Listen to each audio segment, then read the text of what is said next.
Hola, buenas tardes, bienvenidos. Un placer ver a tanta gente el día de hoy. Algunos conocidos, otros no tanto. Aquí estamos con Jorge García para presentarles un poco sobre nuestra investigación en arqueomusicología, específicamente el salto que hemos dado de la investigación arqueológica de campo y laboratorio, también la investigación en museos y colecciones hacia la creación artística. La charla va a estar por lo tanto, partida en dos mitades, ¿sí? Yo voy a estar hablando sobre la investigación, la historia de la investigación, y Jorge va a estar hablándoles un poquito acerca de la creación musical. En este caso, por lo mismo, pues estamos en el frente al estudio de instrumentos arqueológicos, ¿sí? Como les digo, arqueomusicología. Entonces, veo que tenemos un montón de personas aquí en la sala, así que para premiar su puntualidad, yo voy a apretar este botón verde para empezar con la presentación que espero puedan ver ahora. Jorge, ¿me confirmas? ¿Estamos? ¿Sí? ¿Se puede ver? Súper. Entonces, como algunos de ustedes quizás supieron, estuve dando una conferencia aquí en este mismo espacio acerca de tecnología del agua, enfocada en recuperación de tecnologías indígenas, y aquí esta investigación es la otra cara de la moneda, que es la investigación sobre el simbolismo del agua. Voy a empezar rápidamente con esta imagen, que fue parte de la promoción del evento sobre arqueología de la música realizado en la Universidad de los Andes a fines del año pasado, un evento internacional. Y lo que utilizamos esta imagen tomada de una de las investigaciones del padre de la arqueología peruana, Julio César Tello, como un reconocimiento a la importancia simbólica de estos instrumentos. Creo que alcanzan a ver a un personaje antropomorfo, lateral, que tiene entre sus manos una trompeta de caracol y está parado pues sobre estos motivos ofidiomorfos. Es una interpretación de motivos del primer y segundo milenio antes de nuestra era, realizada por Cirilo Guapaya, el dibujante de Tello, en honor a este gran personaje, y nos lleva a la quiero mostrar para poner sobre el tapete la importancia simbólica de este instrumento y su sonido para el indigenismo, para no solamente la arqueología, sino la arqueología indigenista y el estudio de lo indígena en los Andes. ¿Sí? Y esta imagen es también, este es del 2018, el Día del Campesino. Vemos ondear las banderas del Perú y la bandera de la región de Yungay junto al lago antrópico de Keishu y el glaciar Wandoy. Este es un centro ceremonial en el cual realizamos investigaciones con estudiantes de la Universidad de los Andes entre el 2006 y el 2012 principalmente, y luego volvimos en el marco del proyecto Fututos que les voy a contar el día de hoy. Básicamente, lo que tenemos aquí es un trasvase, un canal de trasvase que trae agua del deshielo de este glaciar hacia el valle de Ancash y da lugar pues a un sistema de riego de aproximadamente 25-30 kilómetros de extensión. Es decir, estamos ante un reservorio natural. Y es por eso que empezamos a investigar este lugar. Por una parte, la tecnología del riego y por otra parte, el simbolismo del agua.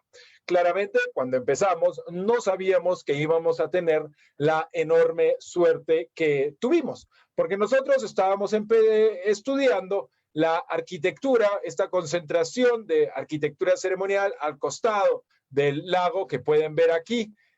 Sí, una serie de reestructuras cuadrangulares con recintos alrededor de patios, algunas circulares, otras de esquinas redondeadas, una gran cantidad, 16 aproximadamente en este sector, asociadas pues con una necrópolis, con tumbas y lugares ceremoniales contemporáneos, ejemplificados aquí por estas canchas de fútbol. A lo que voy es que es un lugar importante en el paisaje, es un paisaje abierto, montañoso, y aquí el manejo del agua es fundamental, y lo ha sido en el pasado, lo es en el presente, y como parte de estas ceremonias y estos ritos colectivos que se celebraban en el pasado, se utilizaban los instrumentos que les voy a mostrar en breve, y que son los mismos con los que Jorge pues realizó sus creaciones, ¿sí? Sus composiciones.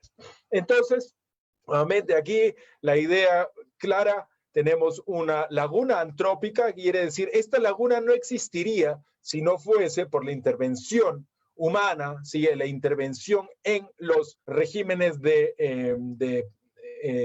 escorrentía que producen, ¿sí? Esta acumulación de agua, alimentan la napa freática, y es al costado de esta laguna estacional que encontramos una de las más grandes necrópolis de esta región norperuana. Aquí el contexto arquitectónico, no sé cuántos arqueólogos tengamos entre el público, pero este es el contexto arquitectónico, arqueológico. Ya el final de las excavaciones pueden ver que excavamos bastante de esta estructura, y en este recinto aquí al lado izquierdo fue que realizamos un hallazgo importante. Solamente para que los historiadores del arte que estén presentes también tengan algo en qué pensar. Les muestro aquí una vasija de la colección del Museo Etnológico de Berlín, que representa un edificio muy similar al edificio que estamos viendo aquí, un edificio cuadrangular con esquinas redondeadas y un recinto en un costado. Aquí vemos personas, ¿no es cierto?, en una interacción, un personaje de mayor rango al parecer en el recinto y otros en el patio. Llamo la atención sobre el hecho que esta vasija es una vasija de libación. Esta es una vasija para realizar ofrendas de líquidos. Aquí en la parte del acceso es que observamos esta salida para el agua como un vertedero, y aquí en el acceso clausurado, el más antiguo, encontramos un canal. Es decir, hay unos paralelos muy interesantes entre la arquitectura y la representación arquitectónica. El uso de la representación arquitectónica en ofrendas nos remite pues a los vínculos entre espacios, entre significados y prácticas en la primera mitad del primer milenio de nuestra era. Estamos pues aquí ante lo que se llama en los Andes centrales el periodo intermedio temprano. Aquí pueden ver una de tres trompetas, exactamente, para ser exactos, músicos, perdón, son cornos, antes de que me lo digan, antes de que me corrijan, sí son cornos, pero en la literatura están ampliamente nombrados como trompetas. Organológicamente son cornos, sí, trompetas naturales, que encontramos aquí hechas en cerámica en este edificio, y aquí podemos ver el fechado aquí este es el fechado radiocarbónico asociado con, si no me equivoco, este rasgo aquí en el mismo piso. Estamos pues a finales, a inicios del segundo milenio, finales del primer milenio de nuestra era, hace aproximadamente 1000 años, ¿sí? 1000 años que voy a enfocar esta pieza porque es quizás la que mejor nos sirve para ejemplificar la situación, porque ¿qué es lo que sucedía en este recinto? Porque logramos identificar, ¿sí?, que la pieza entró entera al recinto. Fue destruida intencionalmente antes de ser depositada. Luego encontramos este pedazo en otro extremo del recinto. Pudimos unirlas y sabemos pues que fue una destrucción intencional, una ofrenda. ¿Qué es lo que pasó? ¿Por qué se destruyó intencionalmente? No lo sabemos. Algo terminó, algo importante sucedió, porque no es una, son 3 las trompetas que fueron destruidas aquí en Keush. Ok, entonces, esta fue muy rápidamente la investigación de campo. Y con esta investigación de campo, pues nos fuimos al laboratorio a analizar pues todos nuestros maravillosos hallazgos.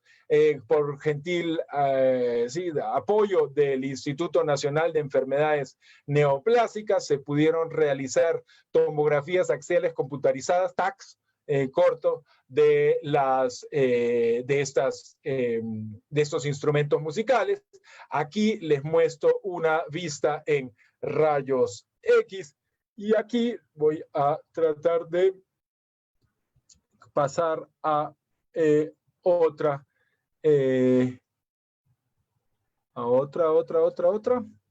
vista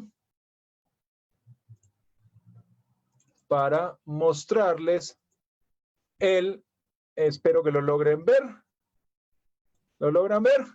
Un modelo fotogramétrico de a partir de la tomografía que les digo. Aquí pueden ver el orificio, la boquilla, el orificio que conecta la boquilla al cuerpo helicoidal, y aquí la pieza reconstruida, ¿sí? Podemos ver incluso por dónde fue rota. Esta es la porción rota, y pueden ahí explorar la técnica de manufactura. La técnica de manufactura es uno de los primeros detalles que estudiamos, en parte porque pues la necesitábamos estudiar para poder reconstruir la pieza, ¿no es cierto? Teníamos una pieza fragmentada, y es a partir del estudio y la comparación de las técnicas de manufactura. Me refiero al modelado cerámico, a la forma,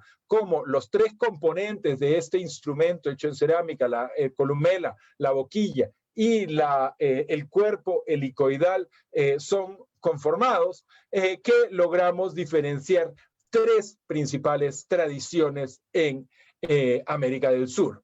Esta, en la Sierra de Ancash, es una de ellas. Aquí un ejemplo del Museo Regional de Ancash, de la misma tradición tecnológica. Son muy distintas en apariencia, pero tecnológicamente son muy similares. No sucede lo mismo con este artefacto de la costa norte, sí, un artefacto moche. Alcanzan a ver aquí que la espira es hueca, ¿sí? Es decir, está enrollada en sí misma, y tenemos una boquilla completamente diferente a este lado, una boquilla en forma de domo, que es pues característica de las piezas moche. Nuevamente, misma época, estamos en la primera mitad del primer milenio de nuestra era.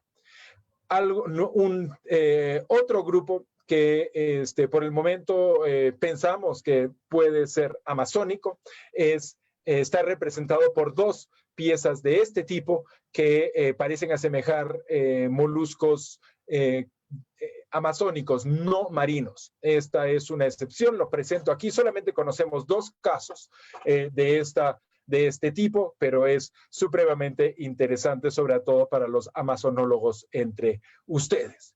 Y les comparto también un reciente hallazgo, el más reciente, en nuestra base de datos que ya incluye 259 piezas en museos del mundo, gracias al apoyo de Milena Camacho, quien ha estado ayudando a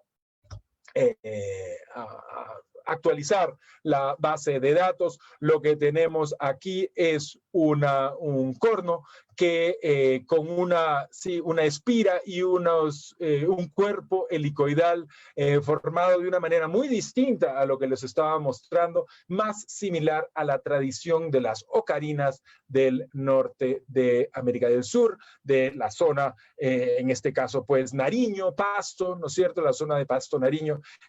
Desafortunadamente, las piezas de esta región todas son piezas sin contexto, pero es muy interesante notar que tenemos 3, posiblemente 4 tradiciones de modelado cerámico complejo de estos instrumentos. Ahí hay para la historia de la organología, es más de una charla de los minutos que tengo disponibles, pero no quería dejar de mostrarles esta pieza. En términos generales, aquí este es el mapa de la publicación que realizamos también con Jorge, con Alejandro Morris y Juan Pablo Pitia hace ya algunos años. Este es el listado de piezas con información de procedencia. Como les digo, tenemos 259 piezas que podemos ubicar en 26, 28 sitios arqueológicos al día de hoy. Importante tener en cuenta que hay instrumentos de cerámica, pero también hay instrumentos de conchas marinas y de varias especies de conchas marinas. Aquí tenemos 3 del Caribe, habría que agregar Cassis madagascariensis para una 4ª especie de gasterópodo marino que fue utilizado en el pasado para realizar estos instrumentos, y del Pacífico 4 especies igualmente, la Malea ringens, Strombus o Titanus Strombus galeatus, Lobatus peruvianus y Triplofusus princeps. Aquí algunos de los sitios. De estos, los más importantes son obviamente los sitios donde han habido excavaciones, que son los sitios pues nombrados aquí. Queda importante tener en cuenta, antes de pasar a mostrarles un par más de instrumentos, sobre todo para los arqueólogos y quienes están interesados en dinámicas de interacción a larga distancia. La identificación de las especies marinas es muy importante porque nos permite diferenciar desplazamientos, y tenemos desplazamientos a larga distancia. Por ejemplo, desde el Mar Caribe hasta la región de Cali, ¿no? Aproximadamente 500 kilómetros de distancia. Algo similar ocurre con las Titanostrombus galeatus, que se encuentran en la provincia marítima del Pacífico Oriental Tropical, que pueden ver aquí, que es el agua, sí, el Pacífico tibio o caliente, como quieran, ¿sí? Que a muchos les gusta para ir a la playa. Allí es donde vive este molusco, y lo encontramos hasta nuevamente 500 kilómetros al sur de su área, de su hábitat, ¿sí? Es decir, hay desplazamientos a larga distancia, hay un gran interés, hay una gran inversión de trabajo en conseguir estos instrumentos que se vuelven pues importantísimos para los rituales y ceremonias públicas en sitios tan importantes como Chavín de Huántar, como Cunturhuasi, como Zipán y, por supuesto, como les había mencionado, en Queush. Esto aproximadamente desde los 2.500 años antes del presente. ¿Okay? Ahora, muy brevemente sobre los significados. Tenemos múltiples especies, tenemos diferentes materiales, concha y cerámica, y tenemos una iconografía importante asociada, en el caso de la cultura moche de la costa norte del Perú, tanto con la interpretación como con el simbolismo del sonido. Aquí podemos ver a un intérprete, un personaje de alto rango que reconocemos pues por estas orejeras, que porta un personaje mayor, posiblemente tatuado o con pintura facial, y que porta una trompeta de caracol entre sus manos. Aquí de las escasez en la otra trompeta grabada. Importante tener en cuenta que el grabado es posterior a la pieza. Este es un grabado post-cocción con una escena de lucha entre seres marinos, una asociación del artefacto de cerámica con el mar muy clara, pero también tenemos asociaciones con elementos sobrenaturales. Por ejemplo, aquí esta serpiente con orejas, ¿sí? Así la reconocemos. Acá podemos ver, ¿sí?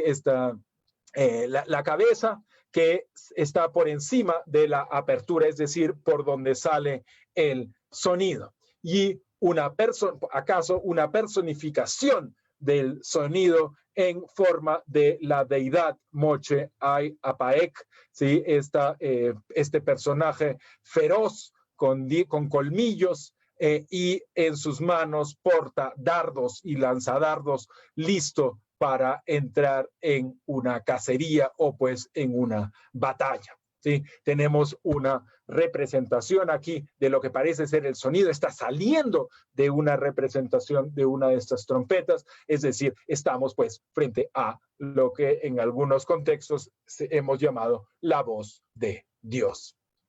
Pero esta no es el único significado. Sería erróneo pensar que a lo largo de aproximadamente 3.500 años de uso de estos instrumentos no han habido cambios en los significados de los instrumentos, en los significados del sonido. Aquí, por ejemplo, de la cultura Lima, podemos ver una pareja de serpientes, ¿sí? Una pareja de serpientes nuevamente con orejas, y un detalle muy importante que es la horizontal formada por esta aplicación recta, que nos indica que la horizontalidad, la forma de interpretar, una forma incorrecta, por decirlo así, de interpretar el artefacto. Y claro está, cuando tenemos estas parejas de serpientes, pensamos en el apareamiento de las serpientes y pensamos también en los reptiles como bioindicadores de la humedad en el suelo. Voy a como les digo, la costa central, en la Sierra Norte, muy cerca a Queucho, el lugar donde hemos investigado este artefacto en una colección privada, que tras largo análisis hemos llegado a la conclusión de lo que tenemos acá es una cruda representación de un camélido en estado de embarazo. Sí, la reproducción de los animales mencionada como uno de los efectos del sonido en las fuentes etnohistóricas, específicamente en los pleitos de idolatría, parece estar pues aquí manifestado desde el siglo VIII, siglo X de nuestra era, en este artefacto pues aquí de una colección privada en Yungay. Como les decía, aquí las diferentes especies, no me voy a detener mucho en ellas. Creo que Jorge estuvo trabajando principalmente con Strombus gigas, que es la que vemos aquí arriba a la izquierda, pero tenemos, como le decía, múltiples estas de aquí, serían 3 de las principales y otras del Pacífico en La Paz. El paso de la investigación a la creación pasa por la experimentación. Para poder realizar esto, hicimos réplicas de instrumentos con base en recopilación de información de museos. Aquí están Jorge y Juan Pablo tocando instrumentos, despertando estudiantes en todo el campus, con los 106 decibelios que logramos grabar, pues, registrar en estos primeros experimentos al aire libre, experimentos y ensambles en estudio en la cámara anecoica de la universidad, todo ello para tratar de grabar y caracterizar los sonidos de cada una de estas especies, por una parte, y por otra parte, tener pues las réplicas que nos permitan ir a los lugares donde se interpretaban en el pasado para venerar a los ancestros o para venerar, como en este caso, a las montañas. Es más, este ejercicio de utilizar los instrumentos como una forma de investigación del paisaje nos permitió identificar lugares importantes, por ejemplo, este arte rupestre sobre el cual no hubiéramos reparado si no hubiéramos dado con el lugar por las cualidades acústicas del sitio, ¿sí? Y las cualidades acústicas de lugares sagrados, por lo general, son cualidades que perduran en el tiempo, ¿sí? Incluso en lugares como la laguna de Guatavita, que les muestro aquí, que ha sido profundamente intervenida. Aún allí, pues, el paisaje, todavía el país nos permite reproducir los paisajes acústicos, la redundancia, utilizando los instrumentos antiguos. No tenemos instrumentos, esta turbinela angulata de lámina de metal dorado que se encuentra en el Museo del Oro del Banco de la República, pero pues el sonido de las caracolas que grabamos durante esta fase de experimentación fue lo que el insumo clave para el trabajo posterior de Jorge. ¿Correcto? Jorge. ¿Sí? Y creo, Jorge, que logré quedarme dentro del tiempo que tenía asignado. ¿Es correcto? Está perfecto.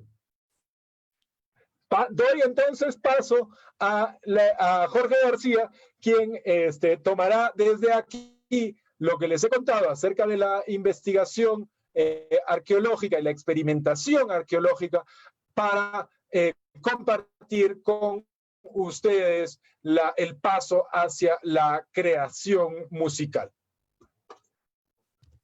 Bien, Alex, muchas gracias. Muchas gracias a todos por acompañarnos. Voy a compartirles mi presentación. A ver, un segundo.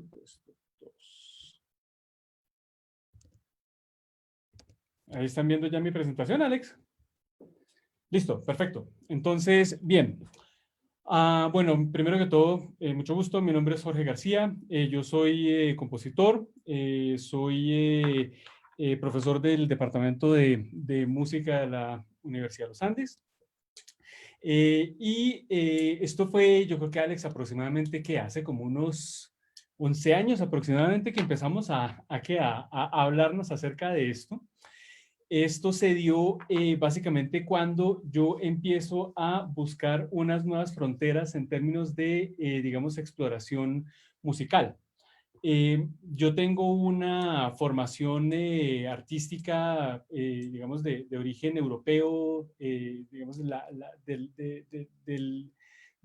digamos, hijo del serialismo postonal, y llegué a un punto, después de muchos años, en que empecé a sentirme como ajeno al lenguaje, como que no lograba identificarme de alguna manera con lo que estaba haciendo, y empecé a explorar dentro del sonido, digámoslo, desde el aspecto histórico, desde el aspecto étnico, desde el aspecto de patrimonio, y más como mirando hacia nosotros. Ahí fue cuando de pronto llegué, me acuerdo, una mañana a la oficina de Alex y empezamos a hablar. Y Alex me mostró todo esto acerca de las trompetas de caracol. Y pues ahí logramos como juntar por fin esta idea del proyecto. de desarrollar el proyecto de investigación, y posteriormente ese proyecto de investigación se volvió ya hacia una, digamos, tuvo una arista en el campo de la creación, que es en donde pues yo entré ahí fuertemente. Entonces, lo que ven ahí, el BLAST es el sistema, es uno de los muy pocos sistemas de sonido multicanal en Latinoamérica. Es un sistema de inmersión sonora para reproducir archivos de audio, obras en formato de archivo de audio multicanal, el cual le permite a uno hacer diferentes tipos de exploraciones sonoras. Y por distintos tipos, estoy hablando que nos permite a nosotros ir mucho más allá del aspecto estándar, ¿sí? Entonces esto son básicamente una cantidad de monitores, de parlantes de muy alta calidad, de diferente rango. Tenemos una cantidad de subwoofers, tenemos una cantidad de monitores parecidos a estos que tengo yo acá, un poquito más grandes. Tenemos de diferentes dimensiones y eso lo ponemos básicamente como alrededor, encima, abajo de la audiencia, todo esto, y eso permite una sensación de inmersión sonora que no se logra básicamente de ninguna otra manera. Y pues como se podrán imaginar, todo este mundo sonoro que describe Alex, para mí era como una cosa absolutamente irresistible tratar a llegar a, digamos, a plantear digamos, una escena poética musical alimentada dentro de la idea del sonido ritual, del sonido ceremonial a partir de las trompetas. Entonces, el Spectra es un festival que hacemos cada 2 años. De hecho, este año íbamos a hacer festival, pero pues evidentemente nos quedó algo difícil hacerlo. Esperemos que ya el próximo año podamos solucionar esto y poder presentar las piezas en concierto. Una de las piezas que quiero mostrar en el Spectra es pues Ucupacha, que es una de las 2 piezas de las que les voy a hablar en esta charla. Entonces, básicamente, estas son las 2 piezas que salen a partir de nuestro proyecto. La primera se llama Ucupacha, es una pieza extensa, es una pieza que terminó durando casi como 21 minutos y pucho, creo, algo por el estilo. Es una pieza que dio para bastante en términos digamos, de sus dimensiones, no solamente sonoras, sino también de extensión temporal. Es una pieza para 8 canales, un formato octofónico que llamamos. Es un anillo con formación, ahorita les muestro cómo es que funciona. Y me pareció bastante interesante este formato precisamente porque da la posibilidad de pues estar como en el sitio, rodeado digamos, del sonido desde todas partes, ¿sí? Y esto permite de alguna manera como crear esa sensación de espacio, ¿sí? Que es tan difícil lograr con el estéreo, ¿sí? Yayayku es otra pieza que salió posterior como un encargo que me hicieron desde el CEMAS en México. Esta sí fue en estéreo precisamente porque el encargo exigía la configuración en estéreo para reproducción en formato de CD. Ambas piezas entonces están disponibles en mi página de SoundCloud. Ahí está el link para su acceso. Ahorita, Luis, si me haces el favor de ponerlo en el chat, te lo agradezco. No voy a reproducir las piezas, primero porque son extensas, y segundo porque yo tengo mi pelea casada con el audio en streaming. No he logrado como tener una buena relación en términos de calidad. Entonces, lo que les dejo es el link para que después de mi charla cada uno vaya y pues escuche las piezas. Además, pues con el contexto ya contado y ya como sabiendo un poco más acerca de qué es lo que de qué es lo que se trata en las piezas.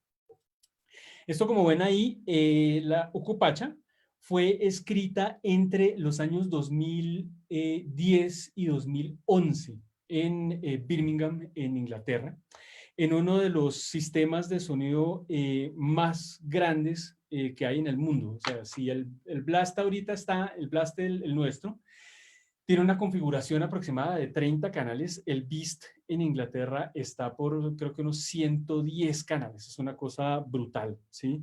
Y aproveché, o sea, yo cuando llegué a Inglaterra, este fue uno de mis piezas de doctorado. Yo hice 2 obras para mi doctorado, esta y un ciclo llamado La historia de nosotros, que tiene connotación más hacia la parte amazónica. Pero esta me interesó mucho desarrollarla en Inglaterra, en el Beast, precisamente por las posibilidades de inmersión sonora totalmente en macro, ¿sí? Aquí entonces estamos en unas posibilidades de disposición de los parlantes. Imagínense, imagínense estar rodeados por 120 parlantes, unos cerca de ustedes, otros lejos, otros muy lejos, otros contra paredes, otros que están en el techo mirándolo a uno así, otros tenemos, por ejemplo, unos 8 subwoofers alrededor de uno. Eso básicamente lo que hace es unas posibilidades absolutamente ilimitadas de desarrollo de, digamos, de poéticas musicales y de utilizar el espacio mismo como un elemento primario de discurso musical, ¿sí? Y eso fue, digamos, esa fue de hecho mi primera pieza multicanal, esa fue mi primera pieza octofónica, mi primera pieza en surround, ¿sí? No un surround de estándar como un 5.1, 6.1 o 7.1, que es el que conocemos acá, sino como una pieza con posibilidades ya de experimentación y además en formato octofónico. ¿Por qué soy enemigo de los formatos estándares como el 5, 6, 7 y así sucesivamente? Porque esto en principio está pensado para el cine, ¿sí? Y ese, por ejemplo, ese 5.1 que algunas personas tenemos en casa para ver las pelis, acuérdense que siempre tiene un parlante ahí al frente. Lo mismo el 6, si no estoy mal también, creo que, y el 7 particularmente. Sí, lo que pasa es que nos ayuda como a cubrir esta parte de acá con mayores puntos de salida, pero ese parlante ya clavado enfrente es bastante problemático desde el punto de vista musical, ¿sí? Lo interesante en términos de la octofonía es que como la octofonía básicamente empieza así con un estéreo frontal, empiezan 1, 2, 3, 4, 5, 6, 7 y 8. 7 y 8 son estos dos que ustedes ven aquí atrás mío, ¿sí? Ahorita les muestro un diagrama. Esto permite básicamente tratar el espacio como una especie de estéreo a 360, ¿sí? Y eso posibilita pensar en términos, digamos, estándares en estéreo, pero un estéreo, un macro estéreo, un super estéreo, digámoslo así. Y eso lo aprendí a desarrollar allá en Birmingham bajo la tutoría de quienes fueron mis 2 maestros de composición allá, John T. Harrison y Scott Wilson. Entonces, Ucupacha fue desarrollada allá. La pieza que tienen aquí en SoundCloud evidentemente es una reducción en estéreo. Fue mi primera reducción en estéreo, que fue bastante complicada de hacer. Imagínense llegar y colapsar estos 8 canales, ¿no es cierto?, en una imagen frontal. Eso no es para nada evidente, ¿sí? Y después les contaré cómo es que logré ese ejercicio en primera instancia. Hoy en día es relativamente fácil, pero cuando hice esa primera aproximación de reducción, fue un poquito como triquiñuelo llegar a una versión aceptable, ¿sí? La segunda pieza es el Yayaycú. el cual fue un encargo que me hizo el CEMAS, nos hizo a unos compositores colombianos. Ahí estuvimos por la parte de Colombia, Rodolfo Acosta, estuvo Ana María Romano, estuve yo, no me acuerdo si hay otro colombiano acá en este, creo que los tres fuimos como la cuota colombiana. Y también utilicé las trompetas de concha de caracol para esta pieza. Esta pieza fue, digamos, la inspiración es tomada de los ritos cristianos que Juan Pablo Espitia logró capturar en fragmentos de Pisac, en donde la Eucaristía se celebra todavía en quechua.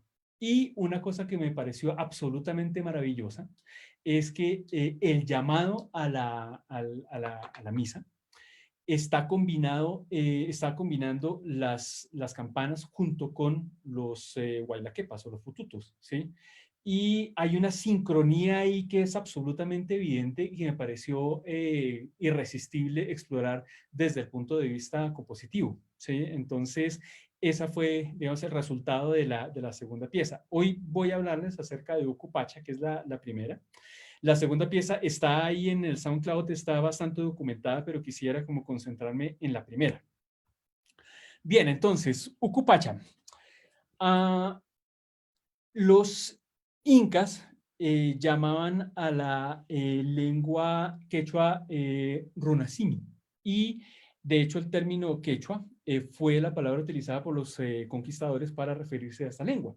De hecho, el término pacha era la palabra que significaba dentro del concepto inca la división del cosmos dentro de su componente mitológico, ¿sí?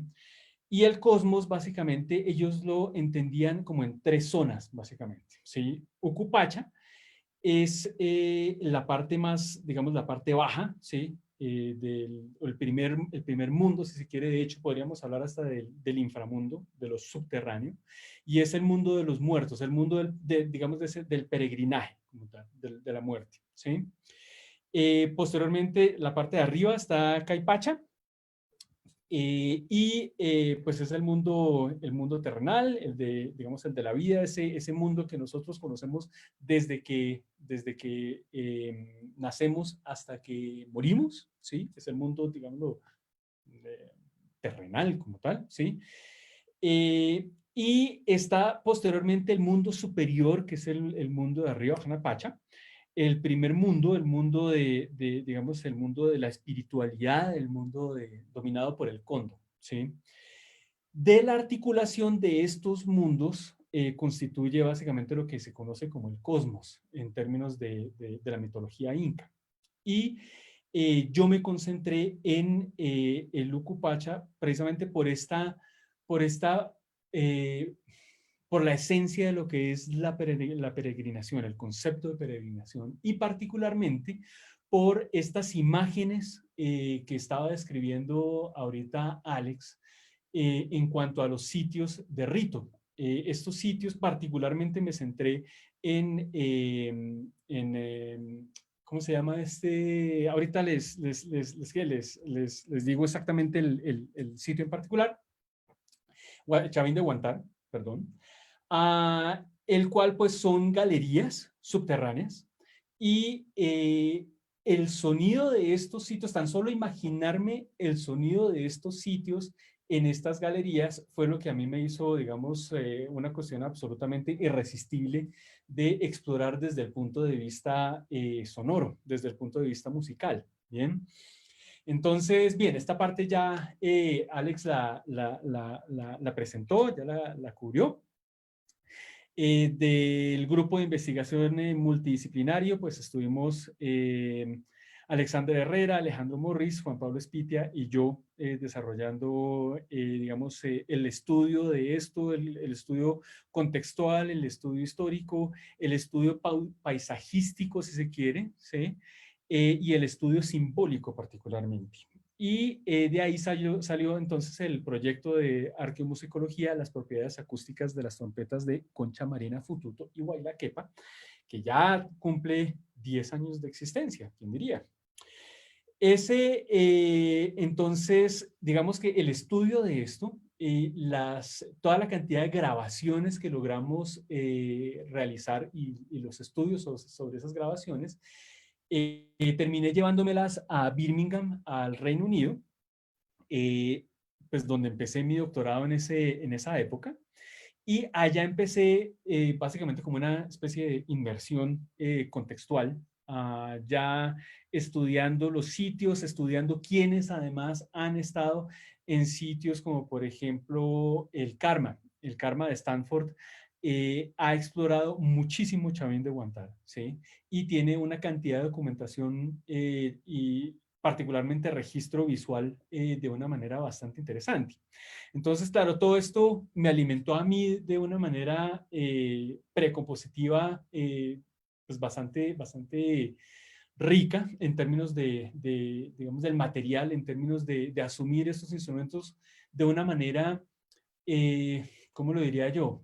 Responsable, de una manera, la palabra de pronto científica no lo es, pero sí alimentada en cuanto a, digamos, a información histórica, contextual, y eso me permitió a mí unos alcances bastante interesantes dentro de la poética establecida en la pieza.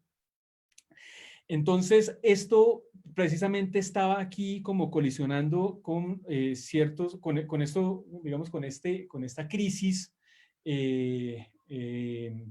musical, crisis compositiva que les estaba mencionando al principio de mi charla, en donde pues yo, claro, yo hacía digamos, el trabajo de conocer las corrientes compositivas digamos, de herencia europea y norteamericana, pero que de alguna manera como que no las sentía como tan mías, y entonces empezó como esa pelea mía de buscar dentro del contexto, de buscar dentro de la historia, de buscar dentro de mi contexto histórico, y empezar a hacerme preguntas bastante serias y bastante incómodas en cuanto a lo que significa esa cosa como llamamos mi contexto, ¿sí? Mi historia, y así sucesivamente, y tratar de plantearme como un compositor latinoamericano, como un compositor colombiano, ya mirándome más hacia mí. Y particularmente, no sé, me imagino que a muchos de ustedes les habrá pasado que cuando uno está por fuera, eso se vuelve crítico, ¿sí? La cuestión de la autodefinición como, bueno, yo quién soy culturalmente, yo a dónde pertenezco culturalmente, y en términos particularmente artísticos, cómo es que yo me ubico de alguna manera crítica en términos de mi sociedad. Entonces, mi primer acercamiento ante esta problemática fue la arqueomusicología, y pues Ucupacha es, yo creo que mi primera pieza en términos de esta realización. Antes había hecho unos ejercicios de composición que digamos, se replantearon posteriormente en la segunda pieza grande que les digo de mi doctorado en la historia de nosotros, este ciclo grande, el ciclo que llamo el ciclo amazónico. Pero digamos que mi primer punto hacia la exploración musical con grandes formatos multicanales fue Ocopacha. Entonces, bien, mis primeras referencias y, no sé, como grandes maestros de lejos, ¿sí? En la literatura musical, y que fueron como mi primera guía, una primera guía de pronto hasta, yo creo que hasta espiritual, de hecho, desde el punto de vista compositivo, fueron Mesías Mayhuasca y Sergio Prudencio, dos compositores fundamentales, y que yo creo que es absolutamente innegable la fuerte incidencia que han tenido sus posturas, su música y digamos, su planteamiento sociopolítico, cultural y musical y artístico para la música latinoamericana. Entonces, hay ciertos textos que de hecho son fácilmente conseguibles online. Primero es el de Mesías Maihuashka, del quehacer estético, mi quehacer estético. Y hay otro que se llama Lo Latinoamericano, ahí están los links, después se los comparto con todo gusto. Y hay otro texto que es absolutamente maravilloso de Sergio Prudencio, que se llama Desde el Jardín, ¿sí? Logré extraer ciertas partes de estos textos aquí que quisiera leerles y quisiera discutirles brevemente. Esto es de Mesías Maihuashka. Él dice, lo latinoamericano existe sin la menor duda. ¿Qué es? No lo sé. Y eso es una de las, de las grandes verdades y absolutas verdades que yo como latinoamericano encuentro. Y es cómo es que uno se define como latinoamericano. O sea, una cosa latinoamericana no existe. Si hay una cosa que de pronto define lo latinoamericano es la pluralidad como tal, ¿sí? Y por lo tanto llegar a definirse uno bajo una sola, no sé, forma, bajo un solo concepto, pues es algo efímero como el mismo principio de esa misma posición. Entonces, él dice, seguramente hay varias maneras de acercarse al tema, tal vez a través de otras preguntas, a través de otras formulaciones. De hecho, ahí es donde empieza la parte que parece más bonita. ¿Existe lo nuestro? ¿Existe lo mío? Estas preguntas son más precisas, más manejables para mí. Sin embargo, cuando reviso lo que yo podría definir como lo mío, constato que no necesariamente es lo que otros, aunque sea de mi ámbito geográfico-cultural, podrían definir como lo suyo. Y esta parte es absolutamente linda. Lo nuestro supone un grupo, el de mi barrio, el de mi ciudad, el de mi país, el de los Andes, el de Latinoamérica, mundo occidental, y así sucesivamente. Y eso es algo que me pasaba mucho, particularmente allá en Birmingham, ¿sí? O sea, yo voy a hacer música y pues viendo hacia Latinoamérica, pero entonces yo soy colombiano, pero entonces estoy haciendo una música que hace referencia a Chavín de Huantar, pero Chavín de Huantar evidentemente no es colombiano, pero está en los Andes. Entonces yo soy, o sea, yo qué tan cercano estoy.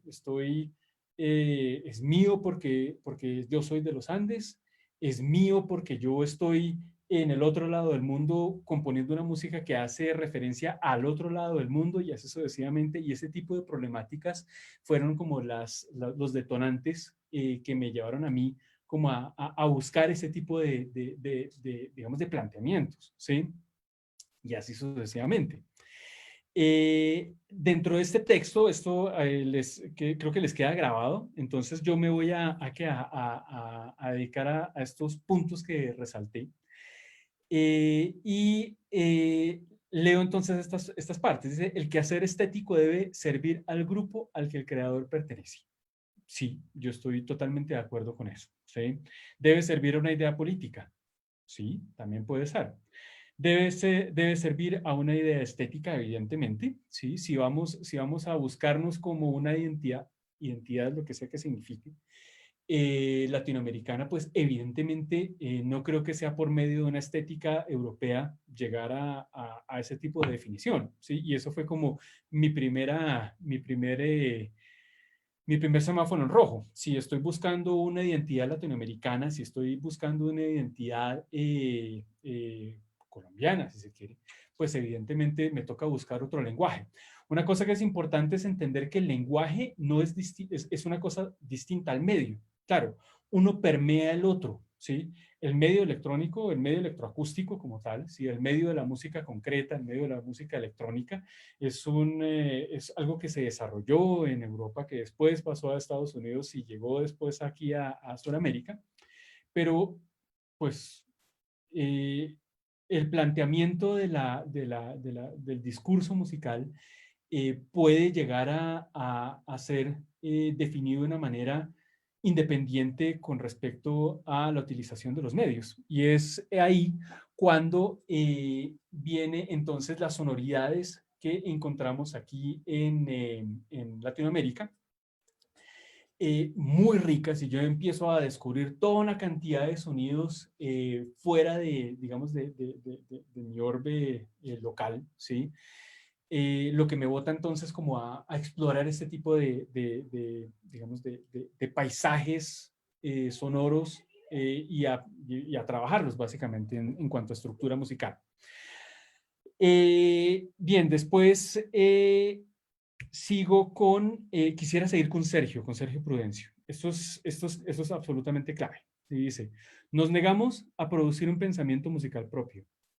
Nos negamos a escuchar lo que nos rodea y ni que se diga entenderlo. Nos negamos a autorrepresentarnos. Preferimos presentar o pensar como los colonizadores en cuestión de estatus, escuchar solo su música y mal repetir su estética, como si no hubiesen otras músicas, otros signos sonoros que aquí en nuestras narices y en toda la extensión del continente nos señalan alternativas y rumbos. Y eso fue para mí básicamente como la verdad absoluta, como ya que Alex estaba hablando de la voz de los dioses, ahí es donde empecé yo a escucharlas, ¿sí? Y abajo dice, nos es tan ajeno lo propio como propio nos es lo ajeno. Es que seguimos creyendo que estudiar música es estudiar la música de Europa, desde los cantos gregorianos hasta Schoenberg si nos va bien, evidentemente. Lo otro es hacer etnomusicología, que en los hechos es como estudiar el fondo del mar desde la playa y con lentes de sol, ¿sí? Y eso es una posición crítica muy fuerte de Sergio Prudencio, que para mí fue básicamente como un despertar absoluto, como una especie de busca, ¿sí? Otros referentes importantes que empezaron a ser como muy claros para mí en ese momento, pues evidentemente estuvo Sergio Prudencio. En ese momento él estaba director de la Orquesta Experimental de Instrumentos Nativos, el cual ya pasó de batuta hace unos meses. También está Mesías Maihuashka. Hay otros compositores como Corión Aroniani, Graciela Parasquevaidis, quienes tienen un planteamiento también latinoamericano muy fuerte en cuanto a la búsqueda digamos, de una posición técnica y estética paralela a la europea, que siempre me sacudió muy fuertemente desde que yo los conocí personalmente, desde que tuve la fortuna de conocerlos. Asimismo, como tenemos el trabajo de Jesús Pinzón, de Jacqueline Noa, Mario Lavista, hay muchos otros. Hoy en día digamos que el compositor que piensa este aspecto del sonido latinoamericano, del sonido histórico, del sonido contextual, yo creo que esto es tan rico en términos de insumo compositivo que hoy en día es muy poco el que no lo hace, ¿sí? Bien, otro de los aspectos importantes que vino a desarrollar el concepto de la pieza es lo que en este grupo de investigadores, de compositores, de musicólogos, se llegó a llamar el Vancouver Soundscape Group. Esto data de los 70s, de los 80s aproximadamente, dentro de los cuales hay dos personas que escribieron mucho, que tienen dos publicaciones que se volvieron básicamente no sé, documento de consulta constante para el compositor electroacústico. Uno es Barry Truax y el otro es Murray Schafer. Este fue un grupo de investigadores concentrados en el estudio de sistemas complejos de comunicación, en los cuales el sonido crea básicamente como toda esta cantidad de ambientes de significación entre particularmente las personas en su entorno, ¿sí? Esas personas que definen este tipo de sonoridades como su ambiente, como digamos, su vida sonora, si se quiere. Este grupo explora entonces la existencia de ciertos patrones de sonidos que tienden a ser coherentes, que tienden a ser repetitivos, existentes en estos espacios, los cuales logran entonces retener ciertas fuertes relaciones de el individuo con, digamos, su entorno, y el individuo y su colectividad con su entorno como tal, teniendo el sonido una eventual capacidad de simbolizar muchas relaciones específicas que se empiezan a tener en este tipo de situaciones. Según Murray Schafer, por ejemplo, todas estas áreas de estudio del sonido tienden a responder a una pregunta común, básicamente, la cual define el sonido o el término de soundscape o paisaje sonoro, ¿sí? Es la relación entre el hombre y los sonidos en su entorno. Y según Truax, el soundscape se define como la forma en que el individuo y su sociedad entienden el ambiente acústico que los rodea por medio de la escucha, ¿sí? Eso es una cosa absolutamente maravillosa, ¿sí? Por gigantesca la variedad que pueda tener el mundo sonoro a nuestro alrededor, podemos afirmar que no todo lo que pasa ahí es aleatorio, ¿sí? Hay ciertos patrones que tienden a estar muy recurrentes y que de hecho definen de una manera muy clara, digamos, ese microcosmos en el cual uno está viviendo y coexistiendo, ¿sí? Después de innumerables repeticiones, esas imágenes creadas por las mentes de las personas a partir de estos símbolos y sus contextos generan patrones coherentes de los que se pueden llamar básicamente como, o sea, él habla de una especie de símbolos sonoros, ¿sí? Y es acá en donde estos sonidos toman la potencialidad de esta cosa que a mí me pareció absolutamente maravillosa y es del sonido arquetipo, ¿sí? Estos sonidos tienen la capacidad de evocar toda una serie de imágenes mentales y culturales de un poder sugestivo absolutamente impresionante, ¿sí?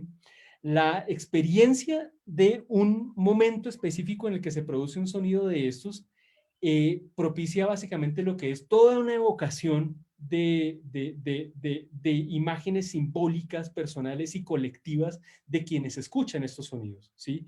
Y esto es lo que a mí me parece absolutamente maravilloso del arquetipo, ¿sí?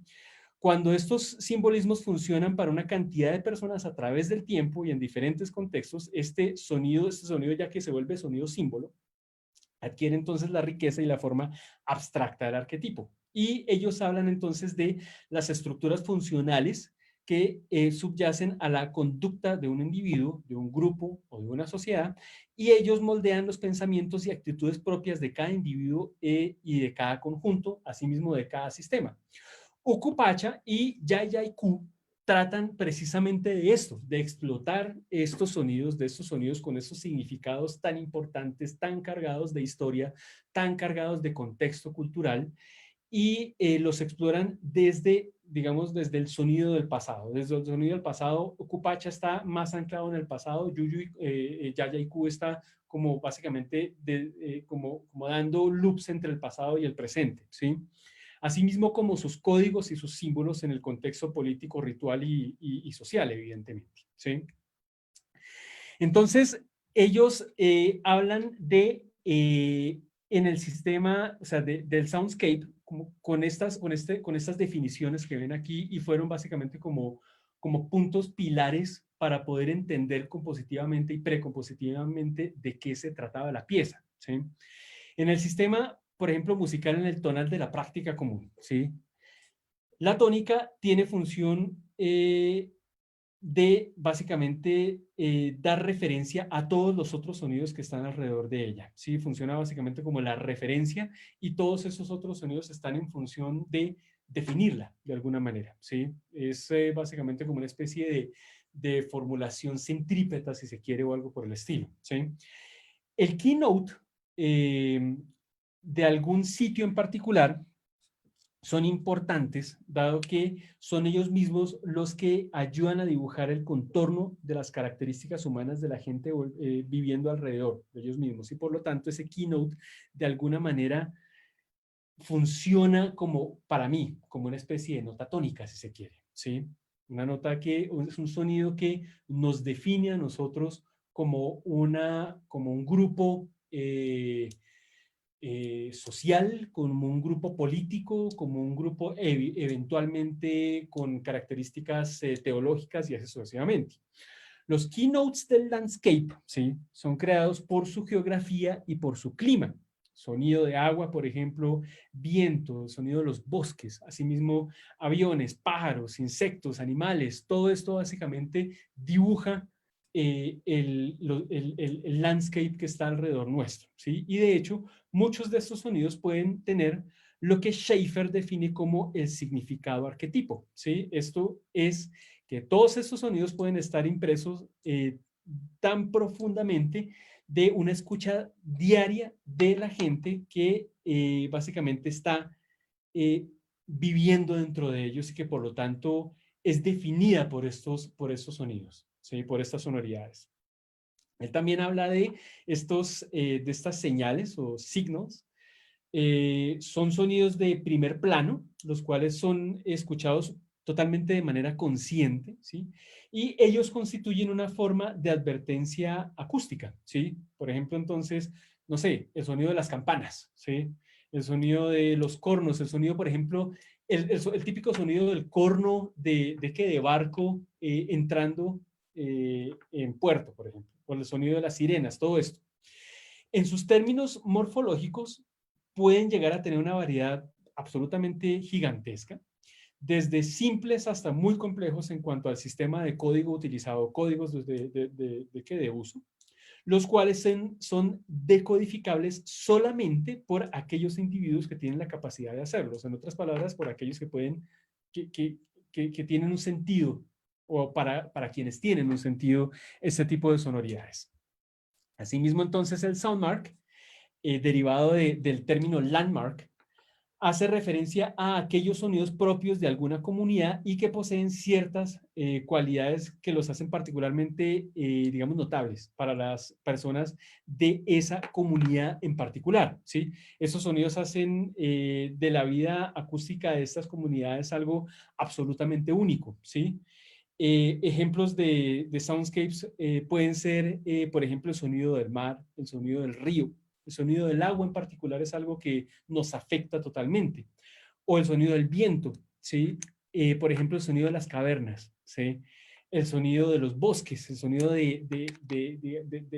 este sonido de la lluvia, este sonido del viento moviendo las hojas. Estas son sonoridades muy fuertes con una cantidad, con una carga simbólica muy fuerte para las personas que estamos relacionados con ella.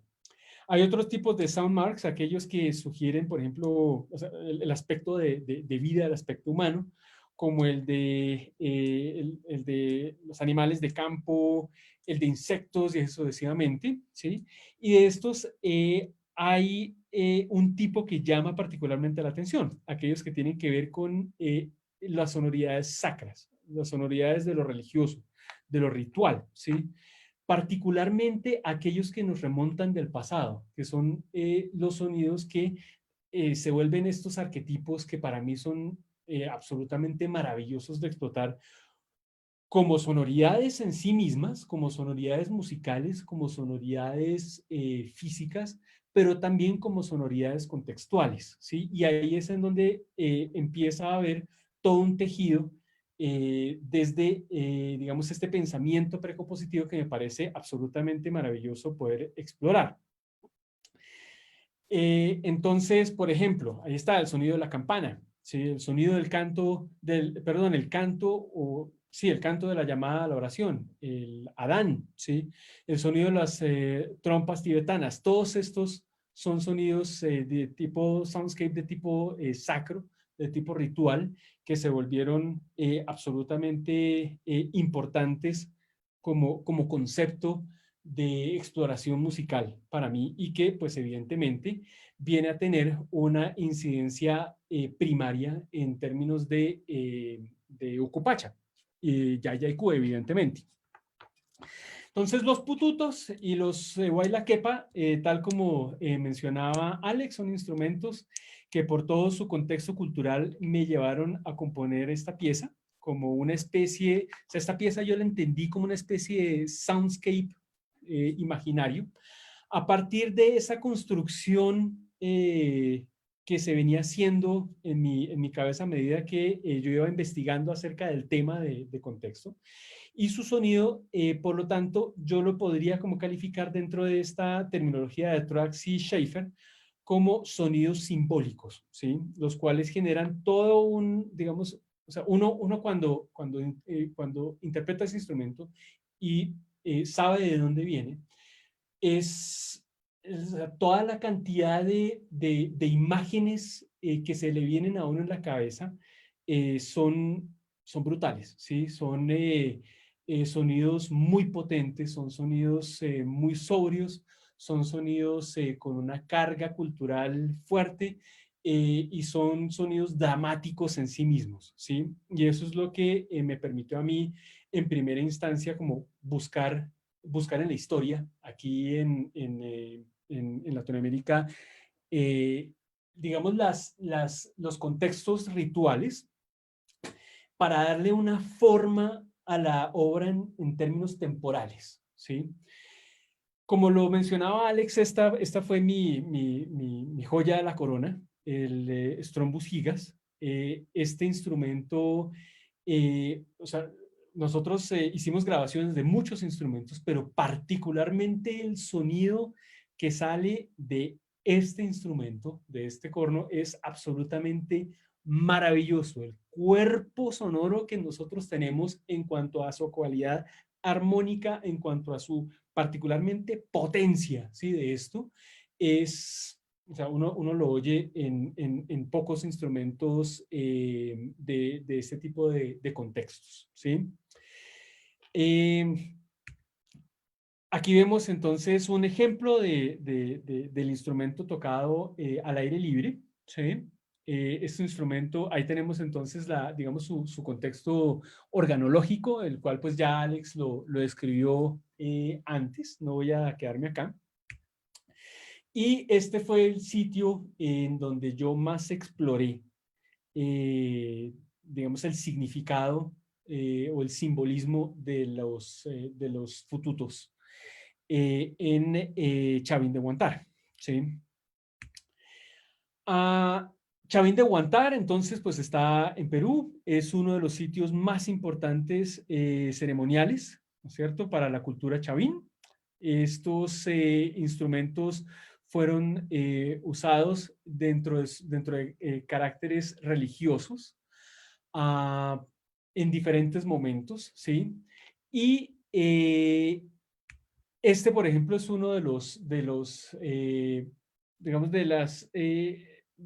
las referencias visuales que vinieron a ser como muy fuertes para mí dentro del aspecto precompositivo. Aunque algunas veces tuvo propósitos de señalización, por ejemplo, en confrontaciones armadas para dirigir, por ejemplo, ejércitos, también fue usado como un instrumento del llamado a la peregrinación, así como en otros tipos de rituales directamente relacionados con la peregrinación, ¿sí? En la foto, entonces, aquí vemos el obelisco de Tello, encontrado en este sitio, donde aquí, si ustedes ven en este punto, creo que sí, ahí se logra ver mi mouse, ¿sí? Se ve entonces una deidad saliendo de la concha, ¿sí? Esto es la voz, una de las voces de las deidades como saliendo de este instrumento, ¿sí? De este arquetipo. Presumiblemente, pues la voz de la deidad del obelisco fue encontrado dentro de una de las galerías subterráneas del sitio, donde presuntamente estos rituales tuvieron lugar. Estos son los sitios, ¿sí? Esto está alumbrado acá, evidentemente. Esto está normalmente oscuro, ¿sí? Estas son unas galerías en piedra muy complejas. Estas fotos son tomadas de la página de Chavín de Huántar de la Archaeological Acoustics Project de Stanford University, y ellas muestran las galerías subterráneas internas donde los instrumentos pudieron haber sido interpretados, ¿sí? Si ven aquí estos huecos que estoy marcando acá en los recuadros rojos, en las paredes son ejemplos de unas redes de canales internos, las cuales se ha sugerido que pudieron haberse utilizado para vertir agua o vastas cantidades de agua circulando a lo largo de las galerías, ¿sí? Esta teoría, hasta donde yo sé, y Alex me corrige, no está del todo soportada científicamente, dado que pues, estamos hablando de vastas cantidades de agua, lo que se requiere básicamente como utilizar un río y metiéndolo dentro de los sitios, pero pues básicamente, o sea, tan solo el pensar de esta posibilidad de tener una fuente hídrica entrando a este sitio y estando recorriendo todo este sitio y las sonoridades digamos, de esto, junto con la interpretación de estos instrumentos de los pututos, por lo que, o sea, por estas personas, lo cual, no sé, sería como, o sea, el paralelo a los sacerdotes, ¿sí? Eh, es absolutamente brutal, ¿sí? O sea, tan solo imagínense este escenario, ¿sí? Entonces, más aún, existe una ampliación de dicho supuesto en cuanto a que usaban precisamente los fututos en combinación con el sonido del agua para producir una especie de sonido gigantesco, sacro, ¿sí? Un soundscape de tipo ritual, de hecho, ¿sí? Y nos podemos imaginar la experiencia del peregrino, ¿sí? Navegando a oscuras las galerías llenas de todo este espectáculo acústico, ¿sí? Los fututos dispuestos en diferentes partes de las galerías, retumbando unos con otros en espacios con altísima reverberación, ¿sí? En total ausencia de luz, juntándose el sonido con el agua, toda esta experiencia siendo amplificada por la ingestión de sustancias psicoactivas previamente ingeridas al ritual, ¿sí? Ese es el ritual como tal, ¿sí? Y el llegar básicamente al encuentro con el ser sobrenatural, los dioses del agua, con el mar, con la madre de toda agua, el agua sagrada, de eso se trata, de la experiencia espiritual, de esa experiencia, de ese imaginario de experiencia, de eso se trata la pieza. Entonces, estos son dos inscripciones que se encontraron en el sitio también. Como pueden ver, son aquí dos deidades que están navegando el agua, ¿no es cierto? Y están ellas tocando pututos, ¿sí? Y aquí vemos esta otra deidad.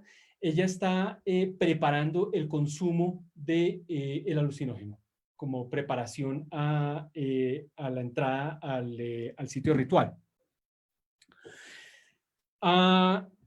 El otro sitio de contexto, como todos sabemos, situado en Cundinamarca, es la laguna de Guatavita, donde nos desplazamos con Alex y con un equipo a interpretar los instrumentos. Créanme, aprender a tocar estos instrumentos no es simplemente sople y ya. Yo creo que tuve como un entrenamiento duro yo creo que, no sé, por ahí unos 2 o 3 meses de estar dele y sople los instrumentos hasta que por fin logré sacarle una columna de aire lo suficientemente estable como para tener su sonoridad como tal, ¿sí? Y entonces nos fuimos a Guatavita. Creo que nos dispusimos en distintos sitios y logramos sacar grabaciones in situ, lo cual logré llevarme, logré estudiar y desde las cuales básicamente empecé a tomar aquí y allá sonoridades para, digamos, las representaciones del desplazamiento, de los sitios imaginarios que la pieza propone. Así es básicamente como, bueno, ya Alex les mostró cómo fabricamos los instrumentos, ¿sí? Esto es un ejemplo de cómo hicimos las grabaciones en estudio. Y aquí pues es una muestra de su comportamiento espectral del sonido, ¿sí? Entonces aquí lo que se hace es coger como pequeñas partes del ataque del sonido. Aquí es cuando ya el sonido, o sea, cada vez que uno interpreta estos instrumentos, ellos tienen unos pocos segundos de mucha inestabilidad hasta que de pronto la columna de aire está lo suficientemente ya estable para generar un espectro claro, un espectro que podría llamarse como identificable del instrumento. Cuando entonces llegamos a este punto de acá, ya fíjense, este es el espectro que tenemos, es un espectro muy armónico, ¿sí? Y con unas presencias muy fuertes. Esta es la base, es la fundamental. Y estos sonidos son múltiplos exactos de ese sonido, excepto unos 2 por ahí que encontré, ¿sí? Aquí entonces está el ejemplo de codificación del material. Esto es un software de análisis, se llama Open Music. Esto es desarrollado en el IRCAM, en Francia. Esta es una representación microtonal acercada al cuarto de tono del resultado del análisis espectral anterior, y las relaciones entre los componentes armónicos del espectro son visualizados aquí en notación musical, ¿sí? Todo simplificado al cuarto de tono. De hecho puede estar un poquito más cercano al octavo, pero el cuarto no está tan lejos. Las 3 curvas superpuestas inferiores muestran la relación armónica. La roja puesta en alturas originales en el orden de mayor a mayor fuerza dinámica en el espectro. La negra muestra el orden ascendente de las alturas, y la línea azul muestra una serie armónica perfecta como punto de referencia, como comparativa. Entonces vemos cómo la digresión resultante se da por algunos transientes inarmónicos que encontramos acá, estos que estoy mostrando en esta área de acá, pero de resto el sonido es un sonido muy armónico, ¿sí? Es un sonido muy puro. Aquí es simplemente un zoom de esto que estoy describiendo. ¿Cómo funcionó esto para la pieza? Esta pieza es la primera pieza en donde yo trato de, digamos, de pasar de ese pasado estructuralista heredado del serialismo hacia una forma más directa de lidiar con el sonido desde el punto de vista compositivo, ¿sí? Entonces aquí lo que hago es utilizar las series, o sea, los componentes armónicos que les acabo de mostrar en la filmina anterior, y lo que hago es mapearlos en términos de tiempo, ¿sí? Por lo tanto, entonces, esto lo que me genera es una cantidad de interválicas, unos intervalos entre sonido y sonido, entre armónico y armónico, ¿sí? Y esto básicamente lo que hago es extenderlo, defino una cantidad temporal, ¿sí? Creo que el término que di fue 21 minutos. Ahí, si ustedes ven acá, este último número que ven acá son 21 minutos 12 segundos. No me acuerdo exactamente de dónde saqué ese número. Ese número es un replanteamiento de la armonía misma. Ah, creo que es la suma de todos los componentes armónicos. Sí, ahí salió. Y entonces decidí que esa suma me dio 21 minutos, y esos 21 minutos va a ser la duración de la pieza. Y entonces esos armónicos que están en relación ahí, digamos las distancias entre esos, o los componentes entre esos armónicos, los voy a tomar como secciones de la pieza, ¿sí? Entonces, eso me generó como una especie de partición, como una especie de contenedores dentro de los cuales yo sabía que iba a pasar algo, ¿sí? ¿Qué exactamente? Aquí es en donde se vino a desarrollar esto, ¿sí? Esa es la pieza, yo la llamo mi pieza en forma de ballena, por esta forma extraña que se dio acá, ¿sí? Y aquí entonces vemos cómo empieza a aparecer como cierta información, digámoslo, de una especie de poética lineal, ¿sí? Que es de lo que se termina tratando la pieza, ¿sí? Entonces vemos como en los primeros 3 minutos 34 segundos, ¿sí? Presento entonces el soundscape, presento este sonido de afuera, digamos, de un sonido de bosque, y está por ahí lejos sonando, retumbando desde lejos los fututos, y la idea es que el peregrino está escuchando, ¿sí? Y entonces en esta segunda sección, ¿sí? En el 107, hay la sensación de desplazamiento, ¿sí? Y entonces ya el peregrino empieza digamos, su camino espiritual hacia la fuente, y así sucesivamente. Cada partición empieza a funcionar como una especie de cada escena de esta cuasi novela lineal que empieza a desarrollarse en términos temporales, pero todo alrededor del concepto del peregrinaje y de llegar al sitio del ritual. ¿sí? Eso es básicamente, y bueno, ahí está la división entre dos. Está esto acá, que es básicamente como el desplazamiento del sitio hacia aquí, la llegada entonces a las galerías esa entrada entonces al ritual, ¿sí? Y por entrada digo estar inmerso dentro de todo el sonido como tal. Y esta es la configuración que utilicé en este caso. Esta es la configuración octofónica, ¿sí? Como lo ven ahí. Entonces tenemos aquí canales 1 y 2, que ese es el estéreo.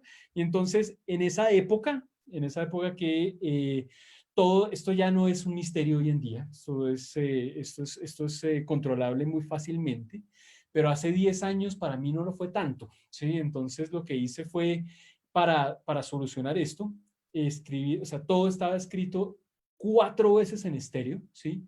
De tal manera entonces que los desplazamientos, por ejemplo, de paneos así, que no se van frontales, sino que se van más o menos como saliendo, hagan de cuenta un sonido que sale de acá y viaja, por ejemplo, así y llega a este punto de acá. Me tocaba a mí cuadrarlo por estéreos, ¿sí?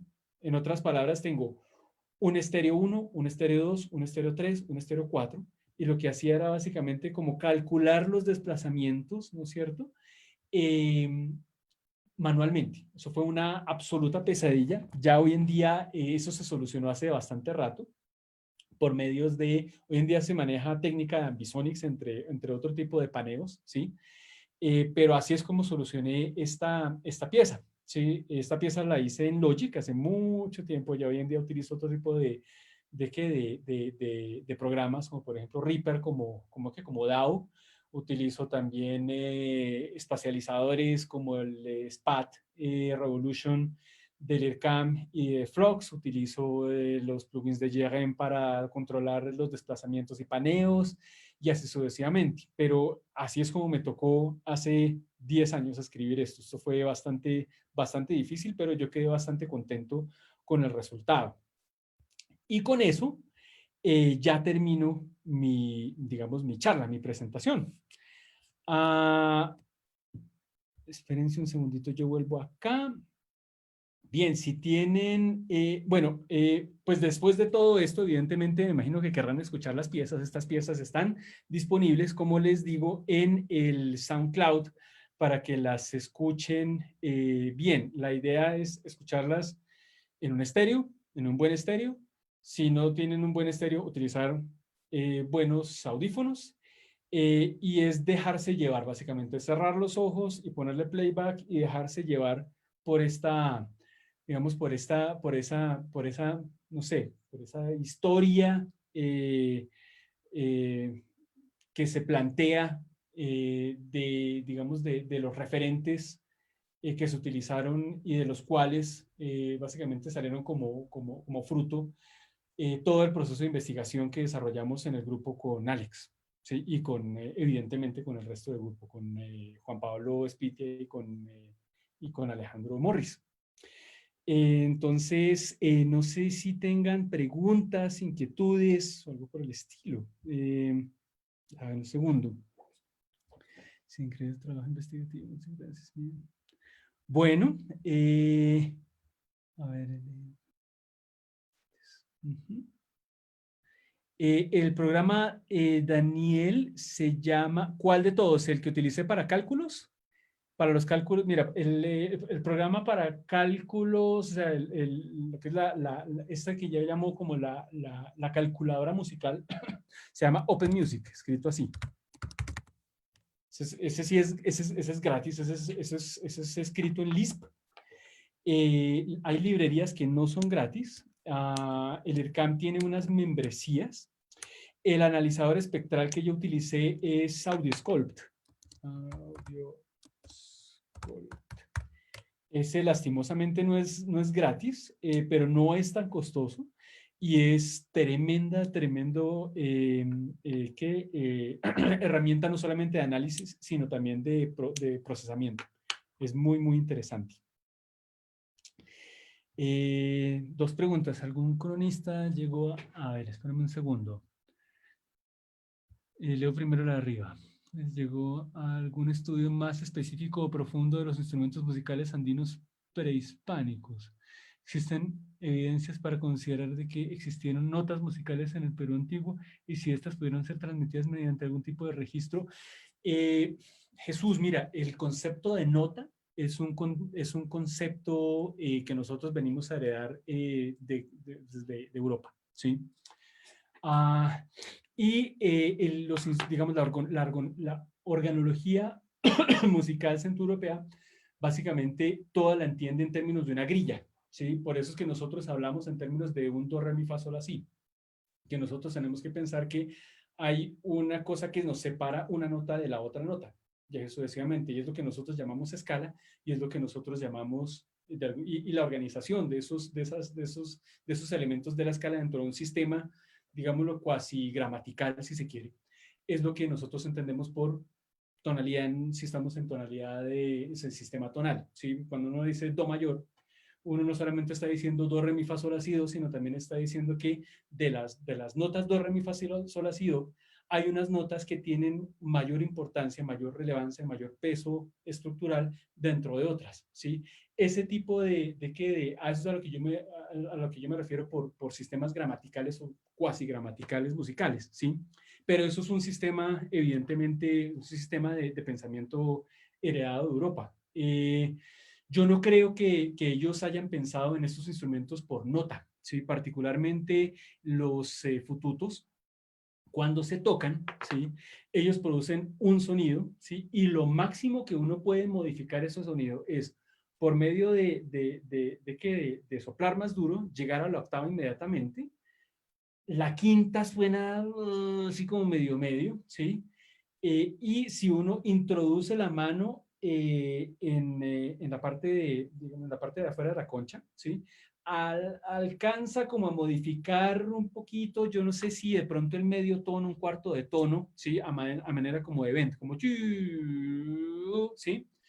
Eh, pero no es, yo no creo que ellos hayan pensado en términos de notas para esto. En términos de sonidos complejos, sí, ¿sí?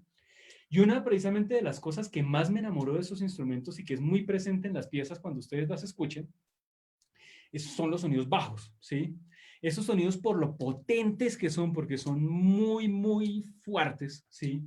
En cuanto a su alcance dinámico, esos sonidos no eran interpretados necesariamente por un solo instrumentista. Esos sonidos muy posiblemente eran interpretados por ensambles. No se sabe cuántos, pero sí es muy posiblemente que tengamos unos ensambles de 3, 4, 5, 6 personas tocando los pututos.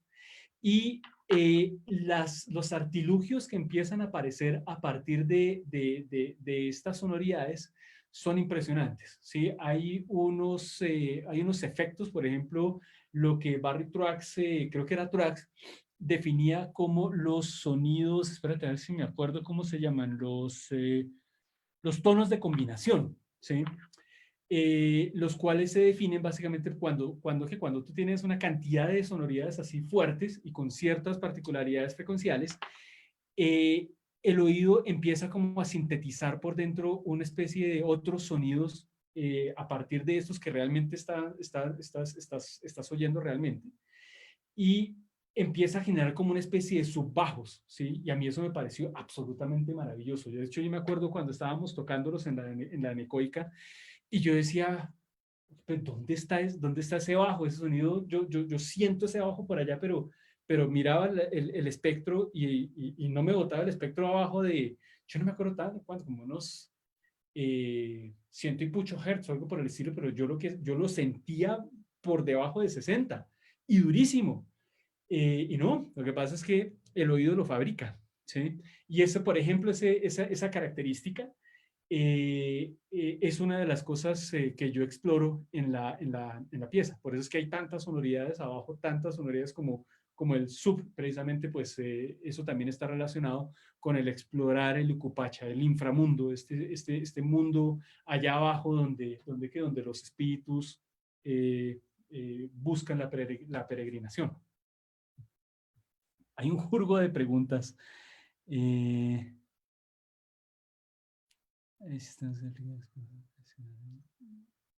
Bien, pues si tienen preguntas, si tienen comentarios, ¿cómo se escribe el Open Music? Porfa. El Open Music es complicado, eso como está en Lisp, o sea, toca hacer el cursito, es un lenguaje de programación, pero no es nada que no se pueda estudiar. Hay ya mucha definición, hay mucha documentación, ¿sí? Tanto en inglés como en francés como en español, de hecho. Ahorita, hace poquito vi un libro escrito por un compositor, yo no me acuerdo si fue argentino, chileno. eh, yo les boto el dato de quién escribió ese libro. Es maravilloso ese libro, muy, muy, muy bueno. Bien, pues yo creo que o sea, ya son las 5:30, ya hablamos como 1:30 sin darme cuenta, lo siento por haberme que extendido tanto. Espero que les haya gustado la charla, espero que la hayan disfrutado. Esto también es una invitación a que sigamos explorando nuestras sonoridades, ¿sí?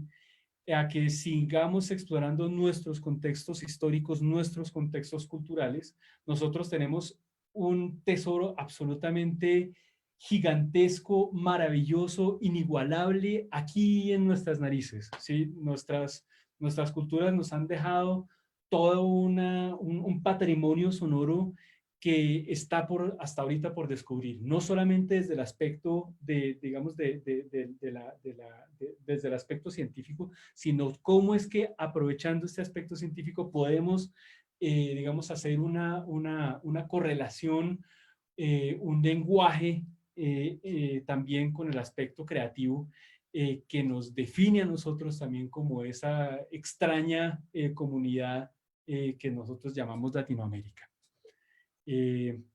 Alex, no sé si tengas algo que decir, quieras decir algo, añadir algo.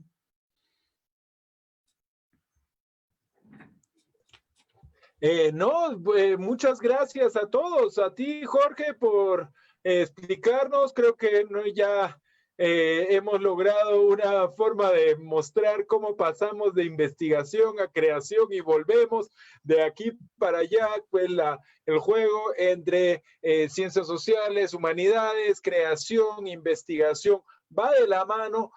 Tenemos una serie de preguntas que han, como resultado de esta investigación, una de las cosas más interesantes como arqueólogo para mí es pues estudiar aspectos inmateriales de la cultura a partir de su materialidad, ¿no? Estudiar los sonidos, que son algo que no podemos excavar, es pues algo que necesitamos hacer en equipo, necesitamos especialistas en materialidad con especialistas como Jorge en el análisis de los sonidos, y es una invitación abierta para todos ustedes pues a pensar la investigación de la mano con la creación y viceversa, y ver cómo esto se enriquece mutuamente.